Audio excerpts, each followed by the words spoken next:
Today on the channel, we're going to replace this Chinese Floyd Rose on this kit guitar with an original Floyd Rose system.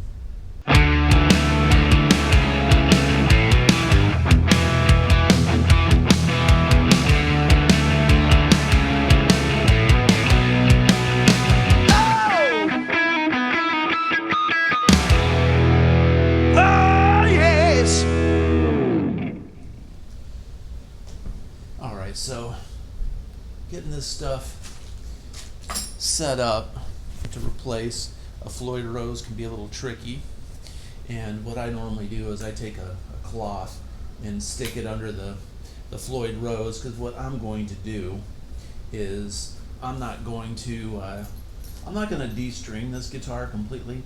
I'm going to wind up taking the strings out of the actual Floyd Rose saddles back here and leave the strings strung up on the tuning pegs. These are new strings. I'm trying to save strings. Trying to cheat my way out. Hey man, you got to budget when you can. Plus this is just a parts guitar, and I'm still getting this thing set up right. It's pretty awesome. I've got a video recently that showcases an unboxing of this guitar kit, this fake PRS, and then I've got a video that I recently posted showing the build and making of this guitar. I used the actual Floyd Rose that came out of the kit just for demo purposes. I wanted to see how good or bad it is. This thing's not terrible. It sits kind of high on, the bar is really high up. I don't really like the way the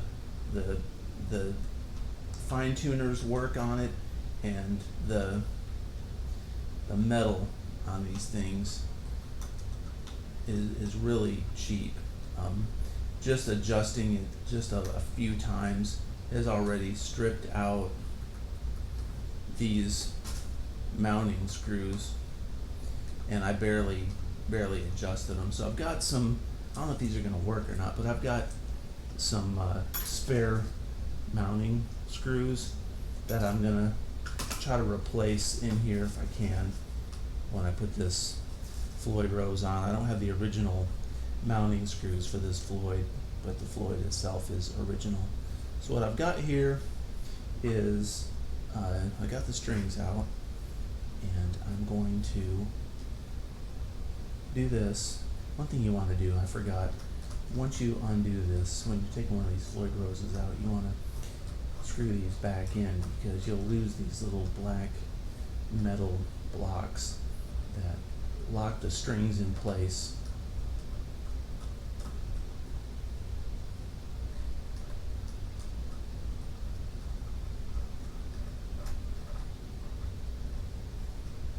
There we go.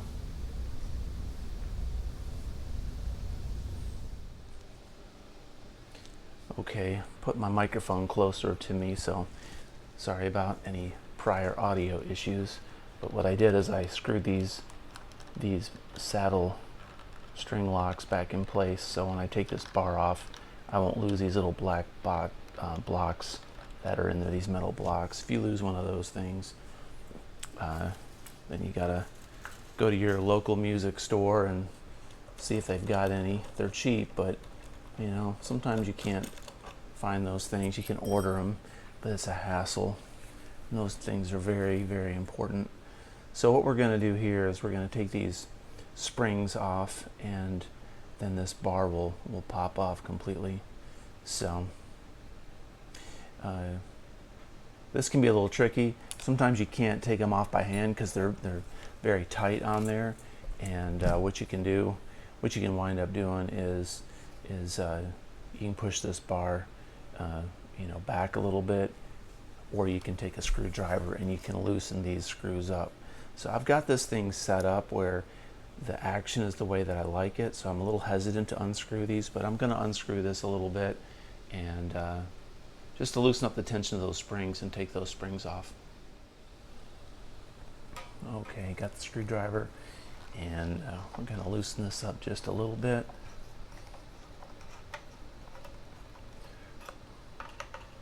A lot of people don't like Floyd Roses because there is some setup required when you assemble a guitar or you're changing strings, getting it tuned, but I've done it for so many years that, I mean, it's gotten to be kind of second nature for me.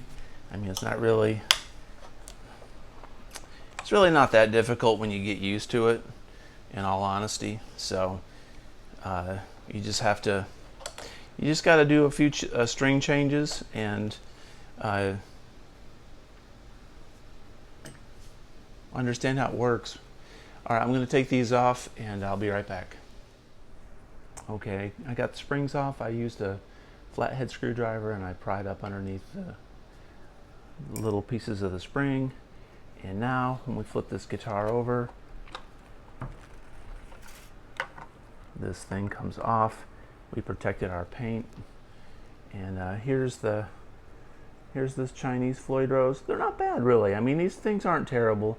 The weight of this thing and the metal quality is better. So I'm hoping the replacement pieces that I have for these mounting screws, I hope these mounting screws over here fit, because these are stripped out a little bit. So I'm going to see if I can get these replaced. We'll check that out here in just a sec. Okay, so with brute force and some vice grips, I was able to grab a hold of those posts on the top of the stripped out piece. You can see these are just stripped out, man. You can't raise or lower anything. So I've got these higher quality Floyd Rose posts. They don't match. I mean, they're black, but these have gold posts that are going to go on the inside, but I really don't care. So what I'm going to do is I'm going to take a mallet and I'm going to gently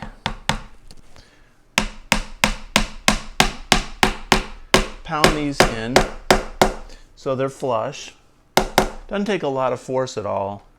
Just gotta be careful so you don't hit your guitar. This is a kit guitar, so I'm not too worried about it, even if I did hit it. The funny thing is I've got a blemish right here on the guitar because when I was mounting the Floyd Rose, the Chinese Floyd Rose, I dropped stupid me, it fell out of my hands and I was gonna lay it inside the guitar and I dropped it and it landed on the guitar. So yeah, there you go. All right, so cool. This is these are gonna be better. They're better metal, better materials, and they're not stripped. So now I can mount this. I can mount this baby in there, and I will be on my way to a much smoother Floyd Rose system, a much better, much more durable metal, no stripping action on here, better performance, and it'll just be good. So love these Duncans that I placed in this thing. This guitar sounds great. So this will kind of be the finishing touches. So let me flip this thing over. This is going to be a little tricky because I can't really hold this thing on there that easily because there are no springs holding it anymore. So what we have to do is gently move it over like this, and then I'll see if I can attach these springs. I'll be right back. Okay, I've gently attached one spring to the middle. This isn't nearly enough tension to keep this bar on the guitar. I had to once I got this thing flipped over, I took my rag off the bottom of it and held the bar in place so it wouldn't fall off the posts that we just installed, and applied one spring to kind of keep it on there, right? So I'm gonna attach this. Hopefully 3 springs will be enough. I've got a couple extra springs. This thing's set up where it floats, so I don't want too many springs on it. Okay, let's see what we got here now.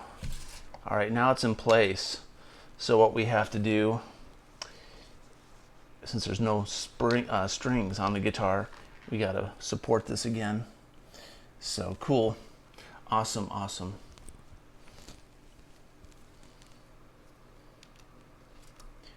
And I'm going to make this thing flush. This thing needs to be a little bit lower. This was the problem with that Chinese bar, trying to adjust it when there's a little bit of tension on it.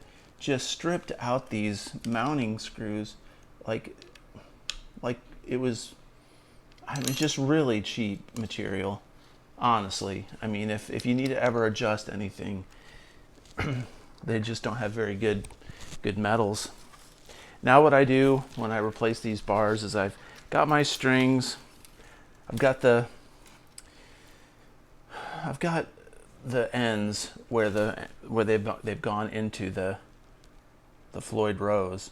So what I've done is I've loosened the nut, the locking nut, and I've got extra string up at the tuner. So what I'm going to do is I'm going to untune it just a little bit, and now I've got it. This is where it gets a little tricky. I'm going to unscrew this, and I'm going to push down on the bar.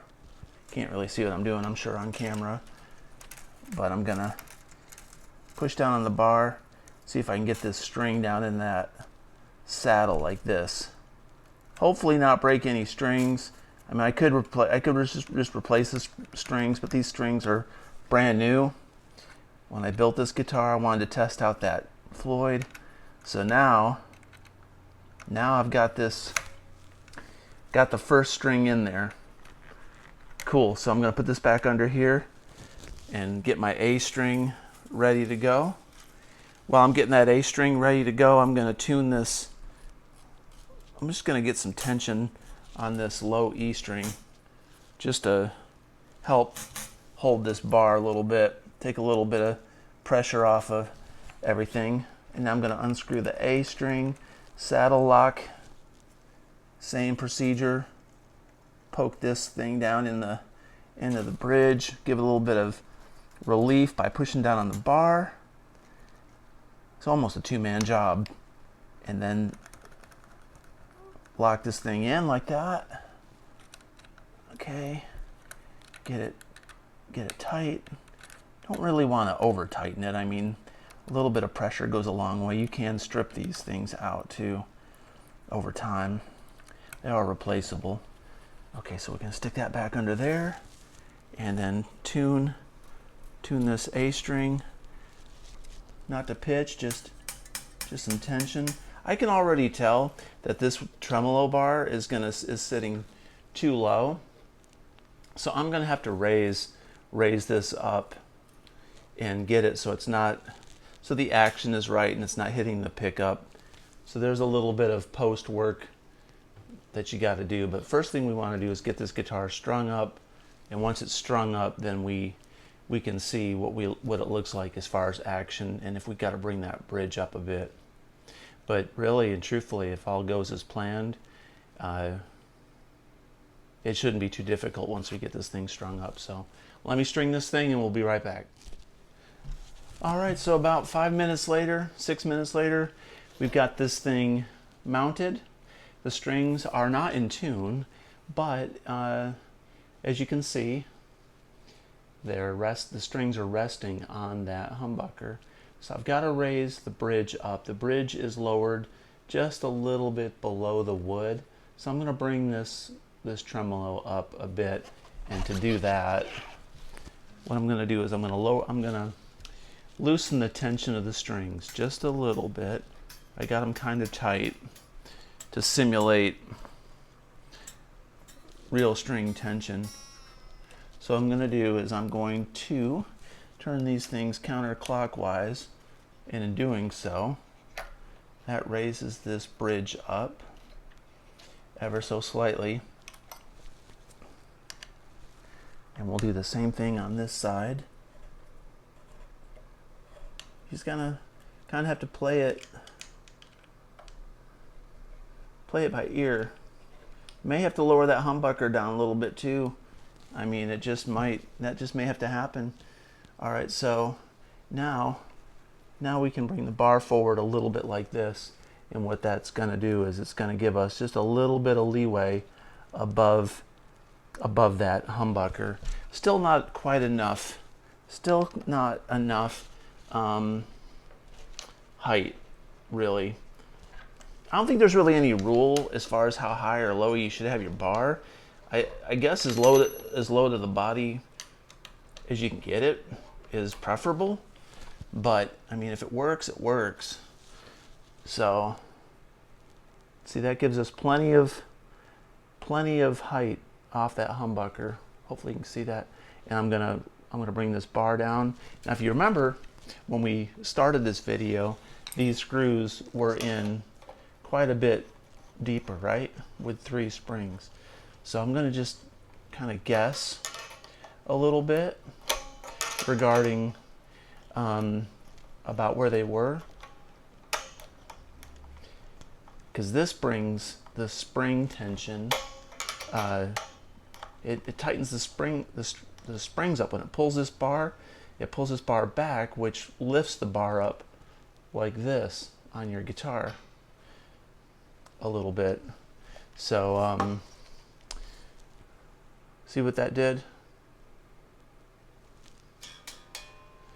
But my concern is I've got this guitar tuned too tight. So when I'm going to tune it, I'm going to try to get it tuned to standard 440, and I'm going to see if that will loosen the tension and bring this bar forward. If not, I'll have to loosen the springs up a little bit more. So let me tune this up and we'll be back.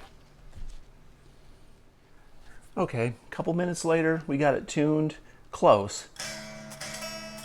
Now as you can tell, now it's hitting that pickup, right? So what we're going to do is we're going to bring this bar forward.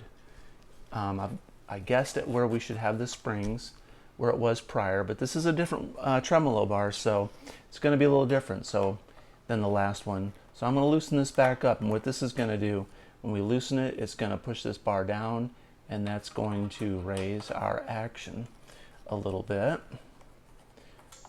It's kind of guesswork on a Floyd. I mean, you gotta fool with it. I guess that's why some people hate messing with them, but once you get them set up, I mean, they're good.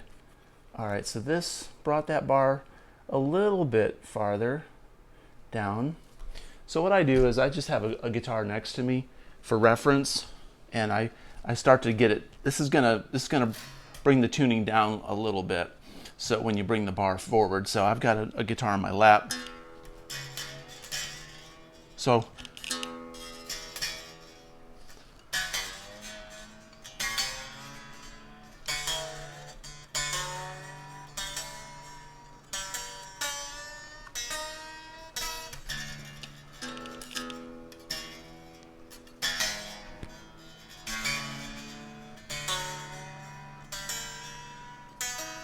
you're probably asking, why aren't you using a tuner? Well, I'm not trying to get it in tune. I'm trying to get it close.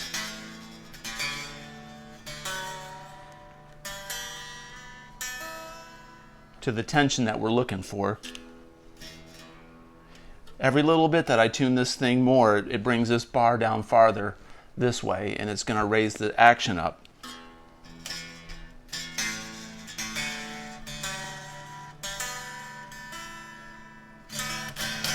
As you can tell, it's starting to free up a little bit. I loosened those springs up a little bit, and it's pulling this bar up.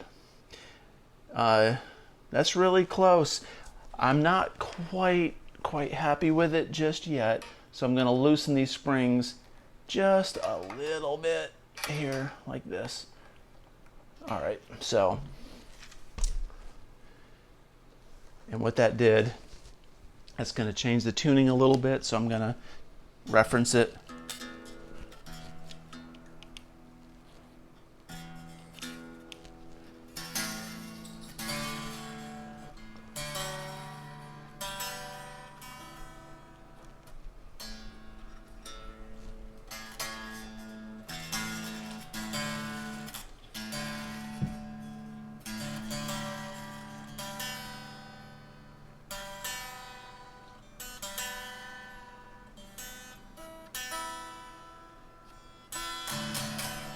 Okay, that's kind of close.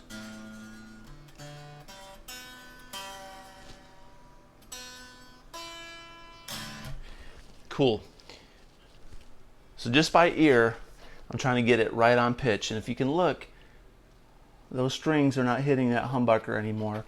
We may need to lower this down just a smidge, but that looks really good. And I'm looking at the action of the guitar. The action of the guitar is fine. It's not rattling on any of the strings or the frets. So I mean, the true test is playing it and making sure it works good. But I'm gonna probably lower that humbucker just a little bit. But that Floyd is pretty well flush with the body, and it, dude, it's so much more smoother than that junk Floyd that was on there. So nice. So I'll get this thing tuned to a tuner, and then lock the nut down, the locking nut, and she's done. Things are set up perfect. But that basically took me 45 minutes, well, 40 minutes to do all that, and I filmed it, so that added a little bit of extra time to the project. So when you get used to doing this sort of thing and working with it, it's not too bad. You just have to understand the physics of how these things raise and lower with your spring tension, and in relation to how it raises and lowers the strings off the fretboard. And you got to adjust a little bit of the height, a little bit of the string tension. If you were to change heavier gauge strings, you may need to actually screw in these screws a little tighter, just a quarter turn or half a turn, just because those heavier gauge strings are going to pull this bar down a little bit, and it's going to raise the action up. So that's not really a major fix or a major adjustment. But whenever I have a guitar in E flat, or I usually put 9s on my Floyds, or hybrid strings, 10s and 9s combined. And once I get them set up, I usually don't change my string gauge ever. So, but if you ever have to change it for a song or a particular gig, that's what you have to do. So I try to avoid doing it on Floyd Rose guitars just because I'm lazy now. But that's how you do it. So I hope this helped. Hope you liked the video. If you like this kind of content, please subscribe, comment below, and until next time, peace out.